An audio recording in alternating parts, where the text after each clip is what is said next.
continuing our discussion on water demand, so we have these different kind of demands.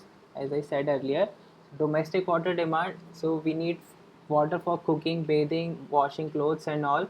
So that comes under domestic water demand. So typical values you may also already be knowing, it is 135 lpcd for lower income group colonies, and it is 200 in normal conditions, 200 lpcd. And similarly industrial water demand, this will depend upon the type of industry, so it varies depending upon the type of industry. So it can be between 50 lpcd to 450 lpcd. And institutional and commercial water demand, so various hotels, schools, colleges and such buildings, they will have different kind of demand, so that goes around 10 to 20 lpcd. And demand for public uses, so all these gardens and fountains may be there, for which are public gardens and all, so for that also there should be some provision of water, so that is demand for public uses. So similarly fire demand is there, if fire breaks out, for that we need to have some reserve, that comes under the fire demand. And as the water is distributed to using the distribution system, some of the water is lost in waste and in theft, so that also should be accounted for. It is around 15% of the total water supply. So these are the different kind of demands. I am not going into particular numbers, so we'll just see here the fire demand formula, because some formulae are there, empirical formulae that you should remember.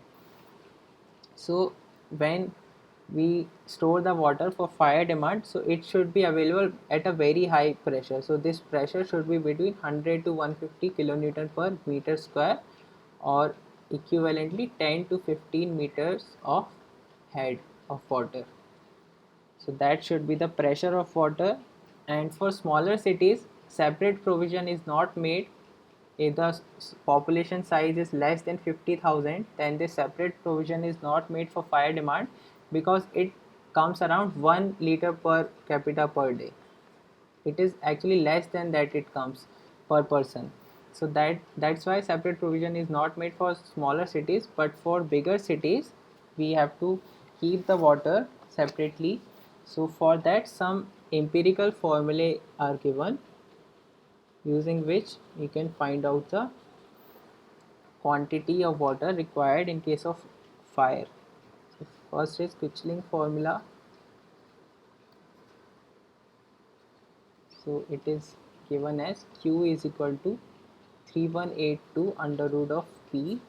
Here Q is the demand of water, the quantity of water required in liters per minute, and P is the population in thousands, which means that if let's say population is 1 lakh, then what value will you put for P? You will put P is equal to 100, because 1 lakh is equal to 100,000. That is first formula. After that we have Freeman's formula.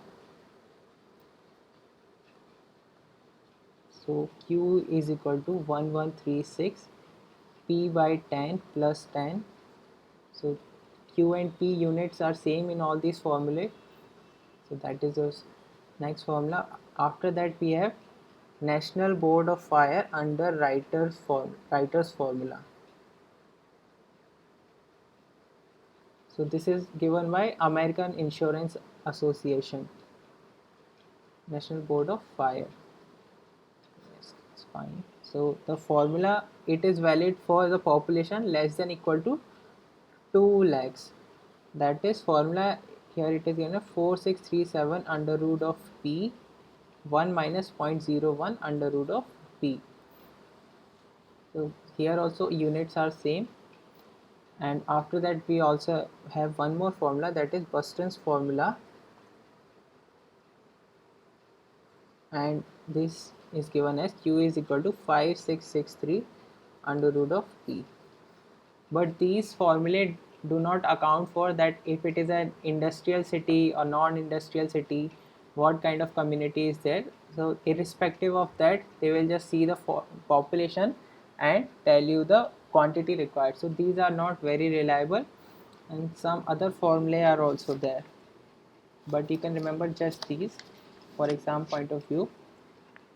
So how do we find out this per capita demand? So for per capita demand, first we calculate the total yearly demand in liters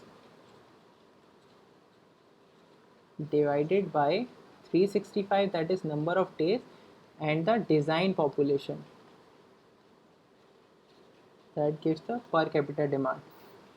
So this per capita demand is also known as the annual average daily demand.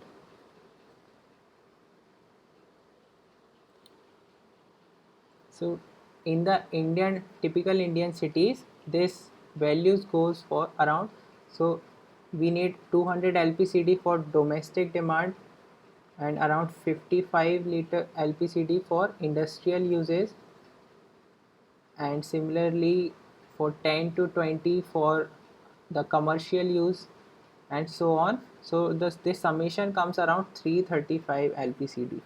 So that is a typical design value which can be used to as a per capita demand for designing. Now this is just the annual average daily demand. That means it is the average daily demand, what per capita demand we are saying. But the fluctuation in demand, it happens on various factors. That means seasonal changes also happens. That is, in summer we use very high amount of water in comparison to winter. If extreme conditions are there, so this change will be, or this variation will be very high. Similarly, this daily variation is there. That means on some days we use more water, so if some festivals are there, or on weekly basis if we say, so on Sunday or Saturday the water required will be more because people will wash clothes and all, and on weekdays it will be comparatively less. So this variation is there. Similarly, hourly variation will also be there, because in the morning we can say 6 to 10 or 6 to 11, the water use will be, the quantity of water use will be very high, and then in afternoon it will go down, and in the evening again it will go up, and in the night again it will go down. So this variation is there on the hourly level also. So only this average daily demand is not sufficient. We need to design our facilities depending upon the various variations. So let's see how do we, or what is the ratio we use for this average and peak variations. So first one is maximum daily demand. So maximum daily demand can be taken as 1.8 times the average daily demand. So average daily demand is nothing but annual average daily demand, what we already, as I showed here. So this is this average daily demand. So 1.8 times the average daily demand gives the maximum daily demand, and maximum hourly demand. So for maximum hourly demand, it can be taken as 1.5 times the average hourly demand. And average hourly demand on maximum day. That is, on this maximum day, we will see the average hourly demand. So here we can write it as 1.5 times the maximum daily demand divided by 24 hours. So it converts it into hours, and after that if we want to write in average terms, so we can write it as 1.8 times the average daily demand divided by 24. Now average daily divided by 24, so this multiplication is equal to 2.7. So average daily by 24 gives the average hourly demand on annual basis, annually.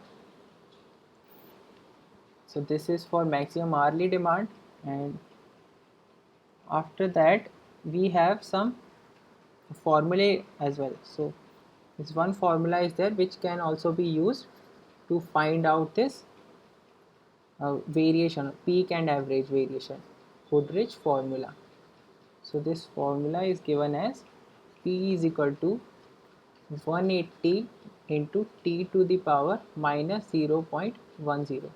Here P is the percentage of annual draft, percent of annual draft, and T is time in days. So if you want to put for hourly demand, it will be 1 upon 24 because we are putting it in days. So we can calculate for maximum daily,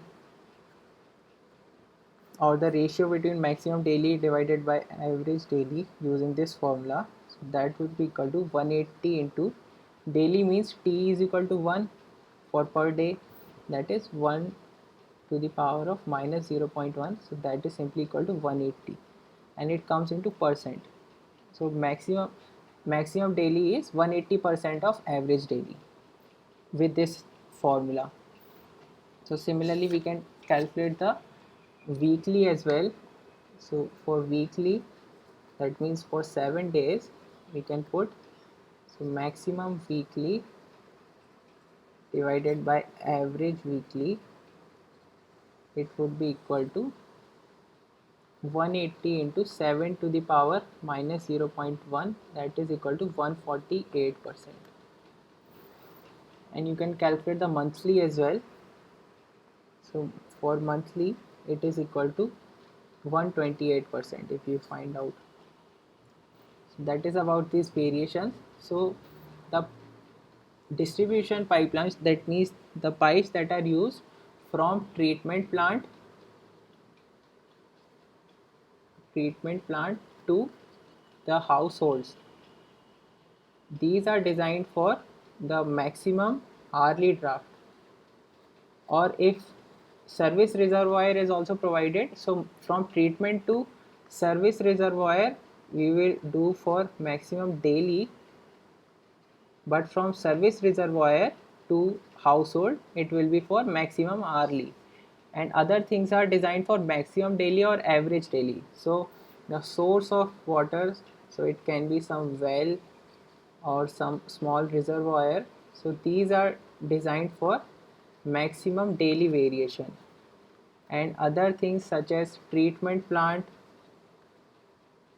and this is also designed for maximum daily, and the pipeline between source and treatment plant, this is also designed for maximum daily. Just this end part, that is between household and whatever is the second last unit, it can be service reservoir or directly from treatment plant, so this is designed for maximum hourly draft. Now there is one more term very important, that is coincident draft. So it is nothing but, the thing is that it is highly, the probability of fire, that it is very improbable that fire will break when we are drawing water at maximum hourly draft. So total draft for any given day, it is taken as the maximum daily demand, maximum daily draft plus fire demand, or it is taken as maximum hourly draft. So this, if we take the total draft as maximum daily draft plus fire demand, then this total draft is called as the coincident draft. If we take this total draft as maximum daily draft plus fire demand, normally we take the total draft as the maximum of these two. So if the maximum hourly demand is the maximum of the two, then we will take total draft as maximum hourly demand, or if this term is maximum, then we will take total draft as this draft. So this is known as the coincident draft. So that's all I have covered all the important things which are there in water demand, and we'll see the water quality after this.